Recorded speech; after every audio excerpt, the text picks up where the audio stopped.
Vous voulez mettre en place un money management fiable? Vous voulez connaître des stratégies de trading simples mais efficaces? Alors achetez mon dernier livre, Maîtriser la bourse, un livre indispensable pour réussir en bourse.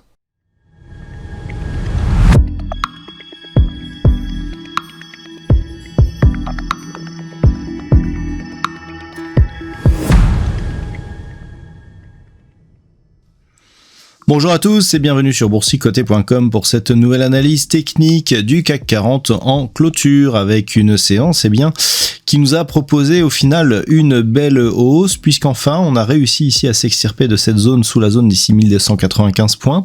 On a cassé la zone des 6364 points et on se rapproche de la zone fatidique ici des 6450 points. Donc on est toujours dans un rebond technique comme je vous l'avais plus ou moins expliqué récemment. Le fait ici que depuis ce point haut significatif, il n'y a pas eu de nouveau point bas. Si désormais on casse cette zone des 6450, eh bien on aura un signal de retournement de la dynamique. Pour l'instant, ce n'est pas le cas, mais avec l'élan que nous avons aujourd'hui, eh bien tout reste possible.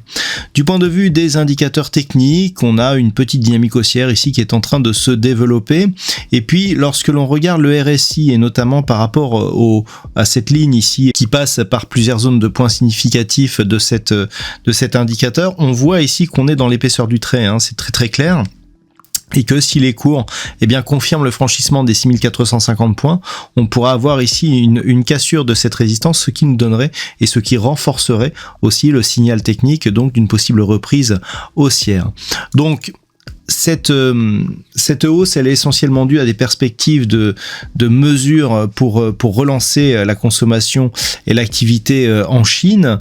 Donc on a au niveau du palmarès les trois valeurs Worldline, Airbus et Safran qui gagnent toutes plus de 4%. À noter un bon score du luxe, avec notamment LVMH et Kering qui profitent bien justement d'une perspective d'un regain d'activité en Chine.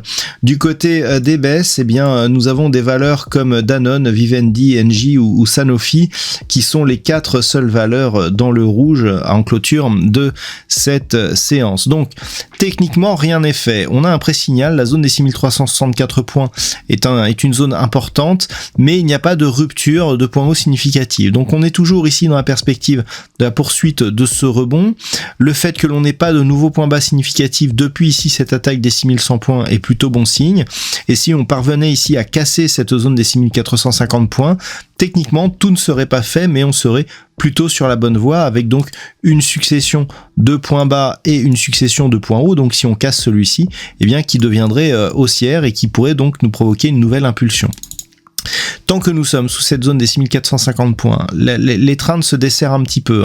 Le fait ici que cette zone des 6364 points ait été support, franchi sur gap, et puis résistance, franchi sur gap, mais redépassé ici comme sur gap à la baisse, le fait que l'on repasse ici cette zone d'une manière en séance est un signal relativement intéressant, même si on n'a pas beaucoup de volume sur cette séance, ça dénote quand même d'une volonté de reprendre ici le marché à la hausse. Donc, pour la prochaine séance, on surveillera une éventuelle hausse ici au-delà des 6450 points, ce qui nous confirmerait un signal haussier. Par contre, en cas de retour ici sous la zone des 6295 points et surtout sous la zone des 6200 points, là par contre on invaliderait la possible reprise haussière puisque le fait de se rapprocher ici de cette zone de point haut mais sans la dépasser, si désormais on casse ici cette zone de point bas, on aura un signal donc plutôt de poursuite du mouvement baissier qui reste pour l'instant la tendance de fond. Donc potentiellement on est ici sur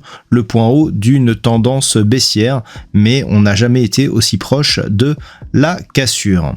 Voilà donc ce que l'on peut dire sur cette configuration technique pour ce soir, d'un point de vue purement statistique.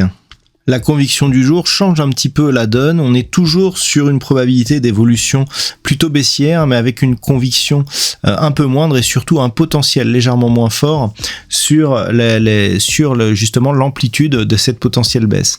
Donc pour demain et pour le début de la semaine prochaine, c'est assez neutre en fait, légèrement baissier. Par contre, à partir du milieu de la semaine prochaine, c'est relativement neutre avec une perspective baissière qui s'éloigne un petit peu, même si dans la probabilité, on reste sur une évolution baissière, mais c'est assez neutre jusqu'au milieu de la semaine prochaine et ça pourrait repartir à la baisse en fin de semaine prochaine. Voilà donc ce que l'on peut dire sur cette configuration technique en fin de journée. Je vous souhaite de passer une bonne soirée. On se retrouve dès demain pour d'autres analyses techniques, toujours sur le site boursicoté.com.